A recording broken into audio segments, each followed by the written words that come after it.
NNPC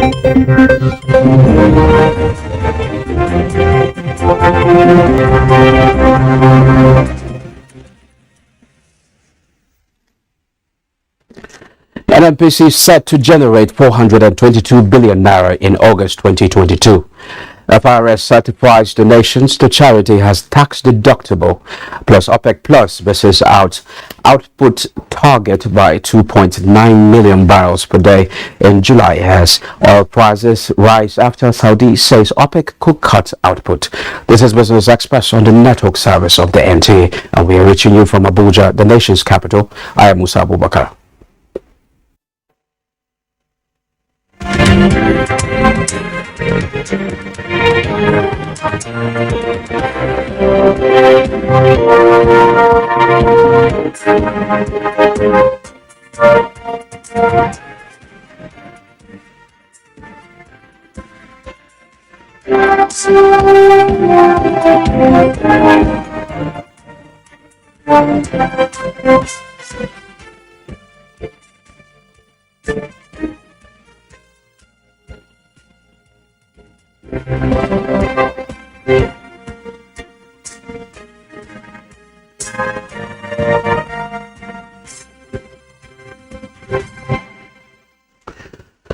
Well, we'll begin with tax matters. The Federal Inland Revenue Service (FRS) has certified corporate organizations' donations to former Minister of Finance Kemi Adeosun's charity Dashmi Foundation as tax deductible.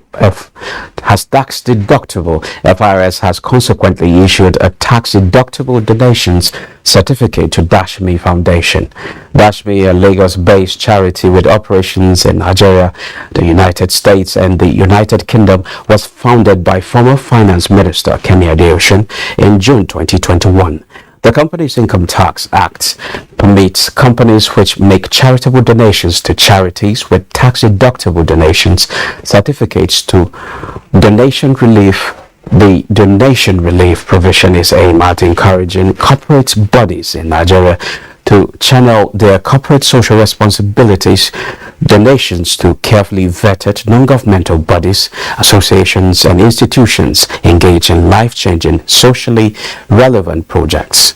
Dashmi, in a statement, said corporate organizations that donate to it will now enjoy donation relief under its new status, which is an allowance to deduct their donations from their taxable profits.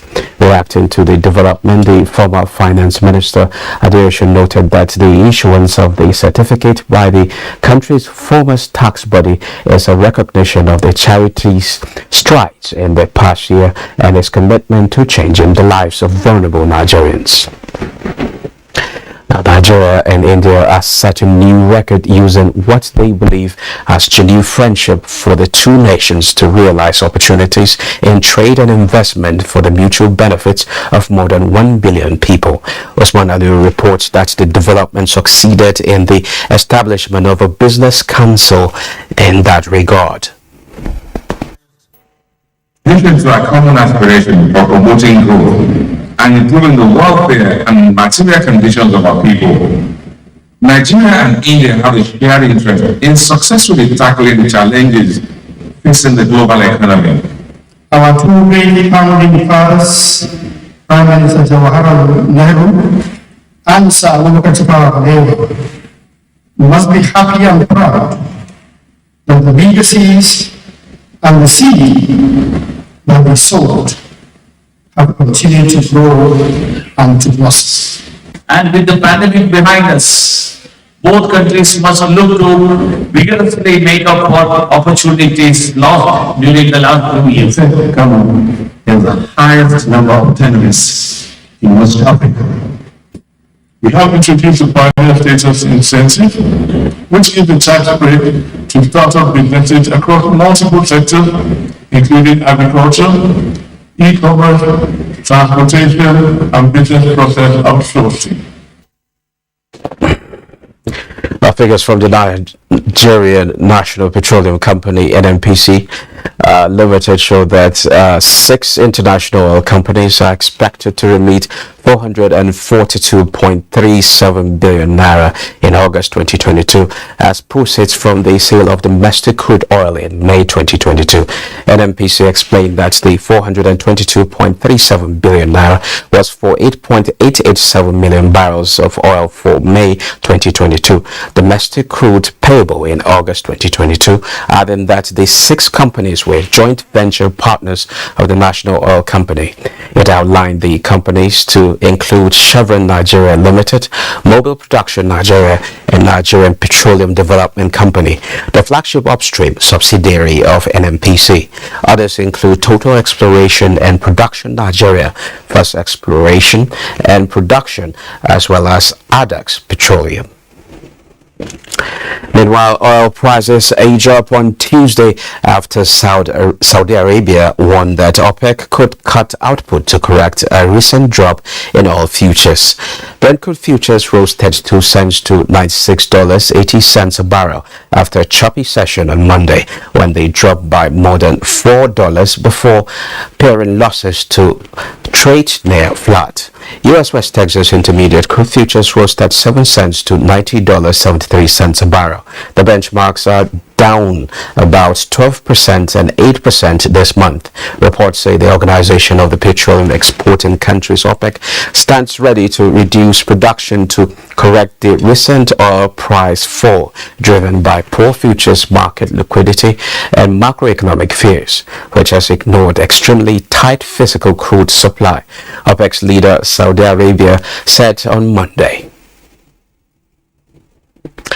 How are other commodities on the global commodities market? Let's find out.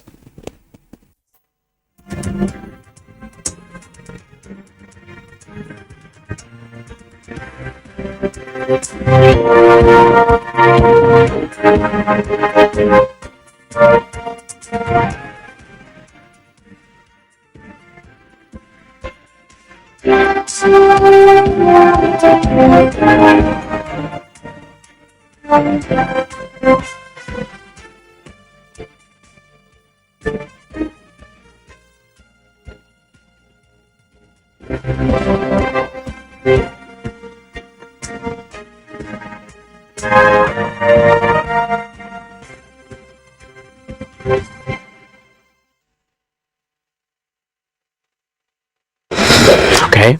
Last week, reports said a 3 million barrel capacity super tanker was alleged to be loaded with millions of barrels of stolen crude oil from Nigeria to Equatorial Guinea and was arrested. The chief of the naval staff, Vice Admiral Awal Gambo, a few days later in a press briefing said there was no piracy attack on Nigeria waters in the last 1 year, affirming that the vessel had not commenced loading at the said oil field before the Navy ship Gongola accosted it for interrogation and ordered it to Bonny Anchorage.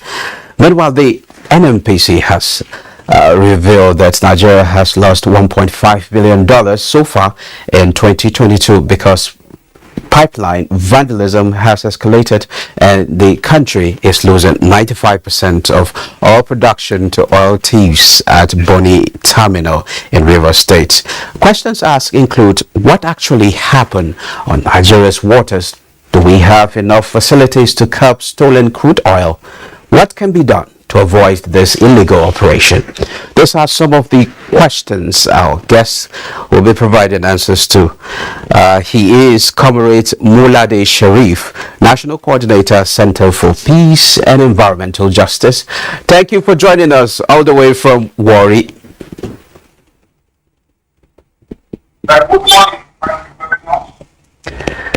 Okay, how's Warri this morning?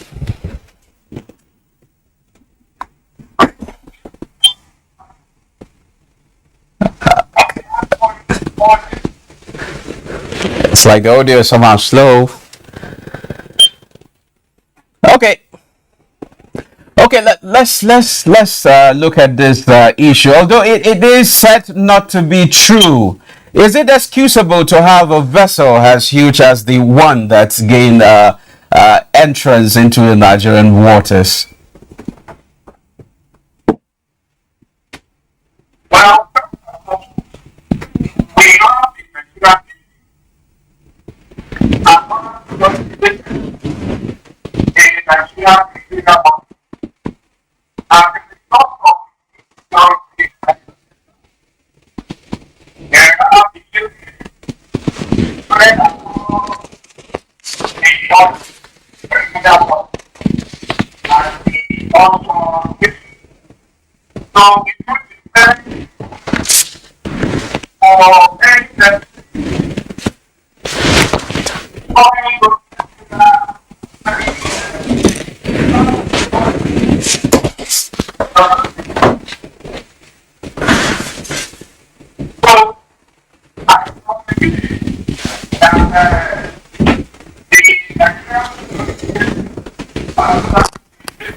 Now it seems like we have an audio challenges with Mr. Sharif. Let's now move to other stories. Vaccines are surviving COVID-19 series as put together by Bossede Abel.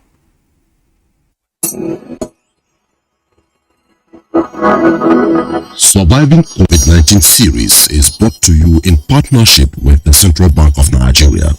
Well, I'm into printing press, into customized print printing, customized many things here. This is my 15 years experience. During COVID, well, it wasn't easy, my sister. This was just very, very hard. You know, most of us like do handwork. There was no opportunity for us to do handwork or reach to our customer or something like that. Even if we have the opportunity to reach customer, the whole market was shut down. Do you understand now? So we are all indoor. That's how it was during COVID. You understand? We just thank God that we can come out and see daily bread and go home. You understand? So the business was no more as usual again. Things was very somehow. We can't even. In fact, if not that this election that is coming up that we are expecting things, you understand? If not, after the everything was just hard. I learned how to save money. I learned how to save food. In fact, I buy food in bulk this time around in case because nobody knows what will happen again. Yes, I heard about it. Even the people where we apply said they even collected some of our money safe and tell us CBN they will call us, you know, this kind of thing for interview. We've been expecting them up to now. We do not see anybody again. When I was applying for the loan, so there was there are some mentions that we need that will make our work very fast and very beautiful, just like it will be more than Oyibo own self. You understand? So we need those machines that can help us do work faster and beautiful. If you see it here, we won't even believe it's from Nigeria or something like that. So if you want to see them, we will have some samples here. We can present to you. You see them.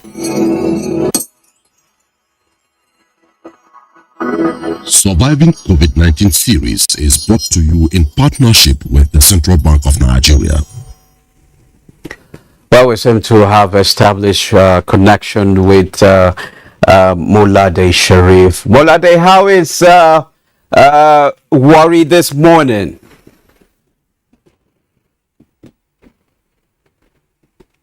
Can you hear me, Mr. Sharif? How are you? I'm good. How's Worry this morning? Okay. Can you hear me? Okay, it seems like we still have some connection issues. Okay, let's now move to your other stories. The Nigerian Ports Authority has generated a total revenue of 172.2 billion naira from its operations in the first half of 2022. The authority in the same period remitted 78.4 billion naira to the Consolidated Revenue Fund of the Federation. These disclosures were contained in a half-year 2022 operational report released by the Managing Director and Chief Executive Officer of the authority, Mohammed Bello Koko. Koko said that in the face of global economic and inflation crisis, among other negative factors, the half-year operational statistics were encouraging, adding that they had boasted impressive remittances to the Consolidated Revenue Fund of the federal government. It was a negative start in the equities market as the NGX or share index depreciated by 49,344.67 basis points on Monday, shedding approximately 14 billion naira in market capitalization. The market capitalization dropped to 26.614 trillion naira, 122.7 billion shares exchanged hands by investors in 3,915 deals valued at 1.301 billion naira. Mutual Benefits Insurance, Transcorp and Guarantee Trust Company led activities on the floor of the exchange. While Business Express continues after the break.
Let's now see how the naira is exchanging for other currencies.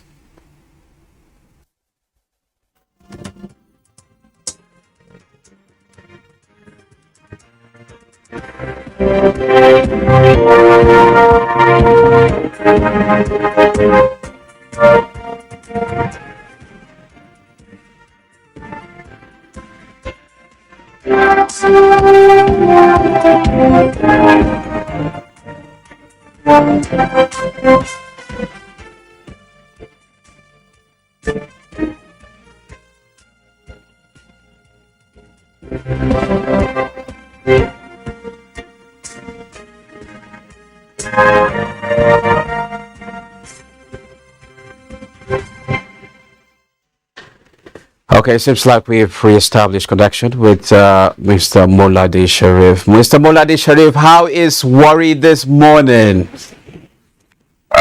Worry is fine. Good morning. And how is Abuja?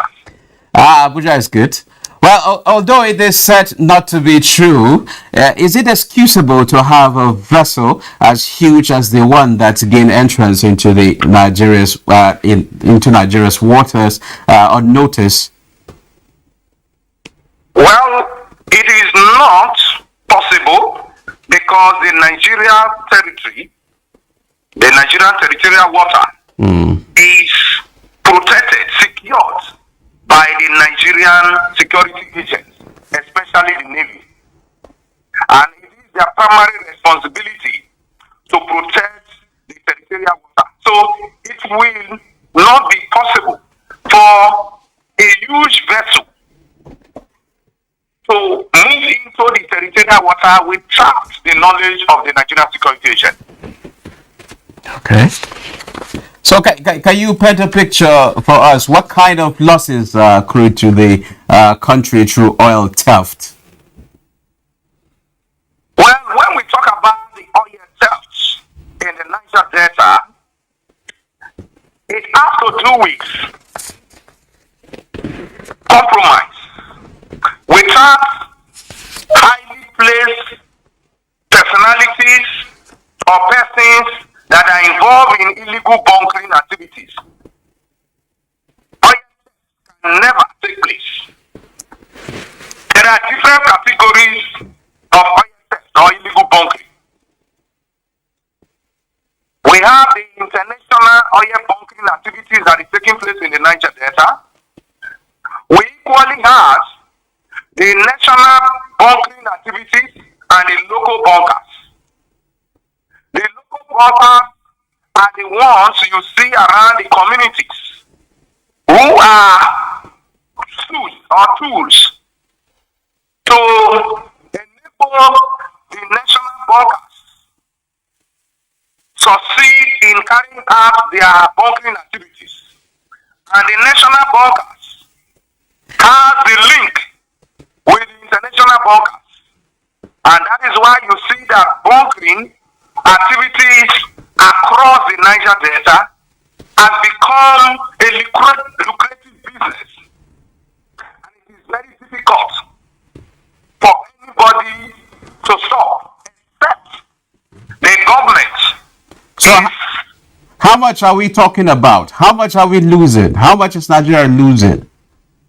Yes, with the figure out there, we are losing millions of barrels on daily basis. Even in some locations or in some homes, we can get the operators raising and losing over 10,000, 20,000, 30,000 barrels daily. So by the time that is just an home.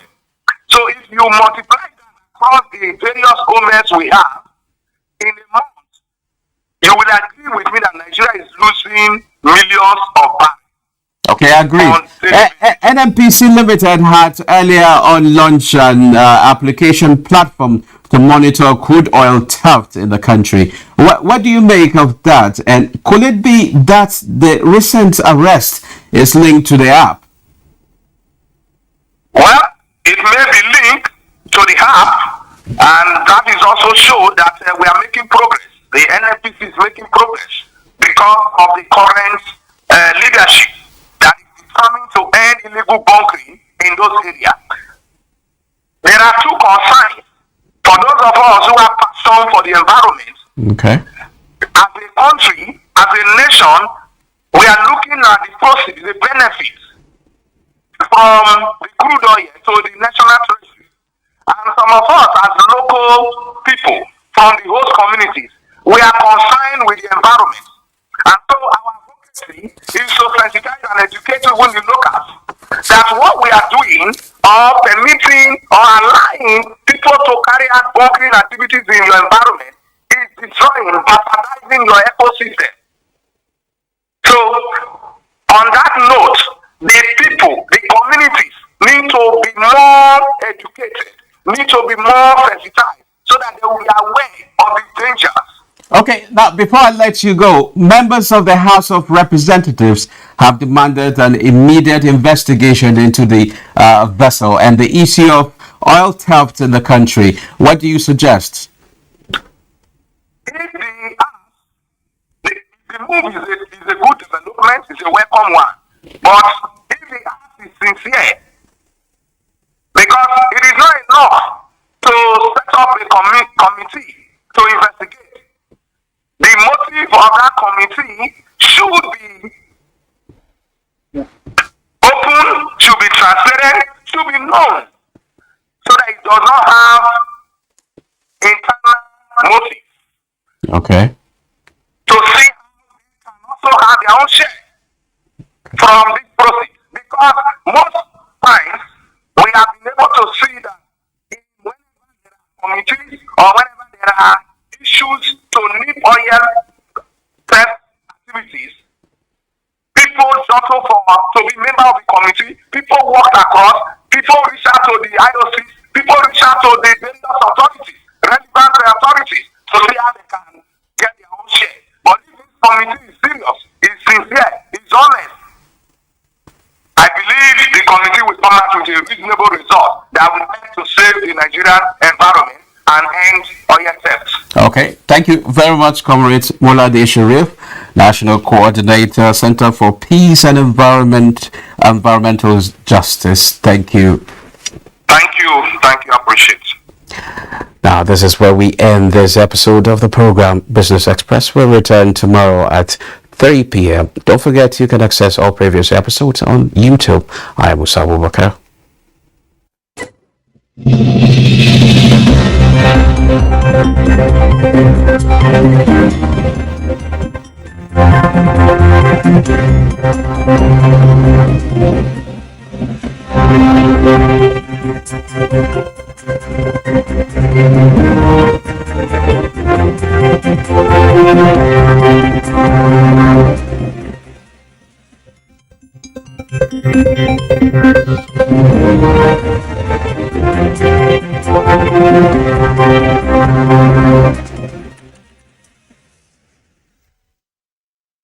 Although social media as a channel of communication is inherently harmless, it becomes harmful and damaging when used without discretion and thoughtfulness. Bad social media users spread rumors and fake news without verification.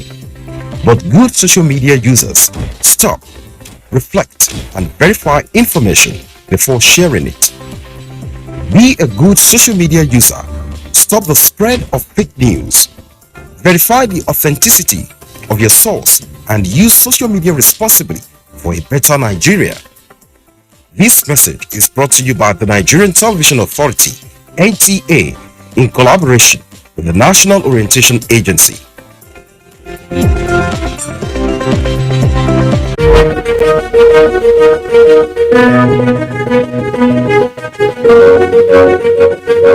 Nigeria is Africa's most populous nation, with cultural and media influence throughout the entire continent.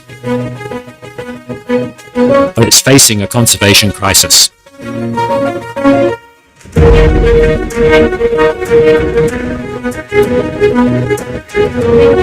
Its wildlife and national parks are highly endangered by poaching and illegal logging. It's the epicenter of the illegal trade in ivory and pangolin scales, with tons of product representing thousands of animals seized in recent times by customs. It has strong demand for illegal bushmeat that endangers animals and risks introduction of zoonotic disease. But Nigeria could be a conservation leader. With Lagos leading the way, Nigeria is updating its wildlife legislation. It's improving its wildlife law enforcement, and it's revolutionizing its public awareness. WildAid and its Nigerian partners are launching the largest ever conservation awareness program in Africa to drastically increase coverage of wildlife issues. Working with government agencies, working with the media,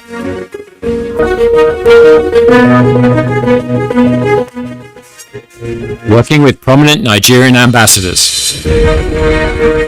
Report suspicious activity and wildlife crime. To promote Nigeria's national parks. To promote wildlife law enforcement. To raise awareness of the dangers of illegal bushmeat. And to promote alternatives. Nigeria can go from crisis to becoming a leader in conservation. So let's do the right thing. Tell your families and friends to say no to illegal bushmeat. Keep them wild, keep them wild. Keep them wild, keep us safe. And keep us safe.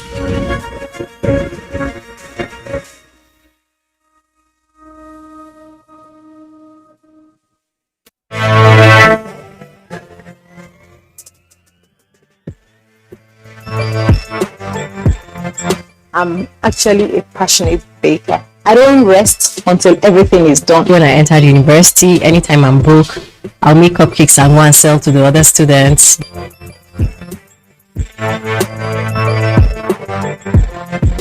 Decorating cake it's an artistic thing, and art is, dynamic. Join us on Baker's World every Thursday on the network service of the NTA. Baker's World, celebrating creativity. Don't miss it.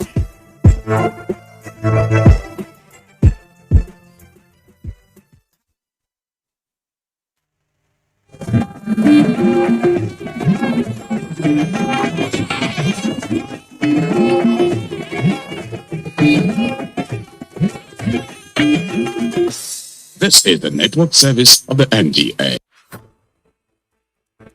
This is The Breakdown. Going beyond the headlines, I'm Shiro Marioki. Deadly protests in the Democratic Republic of Congo as the country expels UN peacekeepers. Who stands to lose? As the war in Ukraine continues, the European Union is seeking an alternative source of gas and Africa is its first stop.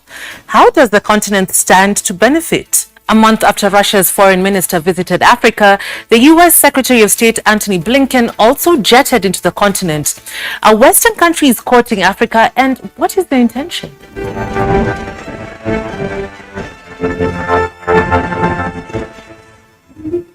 Welcome to the program. Tensions remain high following weeks of protests in the Democratic Republic of Congo against the United Nations peacekeeping mission, MONUSCO. The DRC asked the spokesperson of the mission to leave the country, blaming him for fueling the deadly protests. So how did the government and the mission get here? The BBC's Akisa Wandera has more. Hundreds of people stormed the United Nations peacekeeping base in the regional capital of Goma. 36 people, including 4 United Nations peacekeepers, were killed in the process.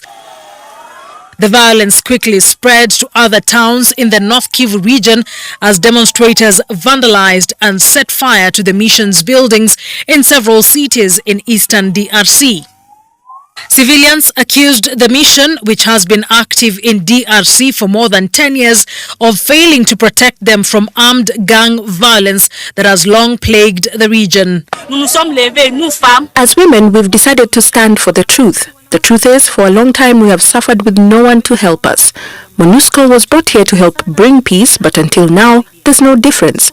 Luckily, our government has seen that the peacekeepers are in fact part of the insecurity problem here in DRC.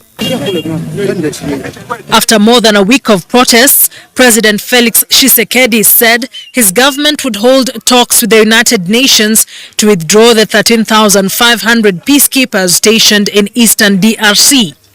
The government would later ask the spokesperson of the United Nations peacekeeping mission MONUSCO to leave the country, blaming him for fueling tensions that led to the protests. The MONUSCO spokesperson's statement that the mission does not have the military means to fight the M23, which is one of the key armed militia in eastern DRC, pushed the Congolese authorities to shorten the deadline for the withdrawal of the United Nations troops. MONUSCO is the largest peacekeeping operation in the world.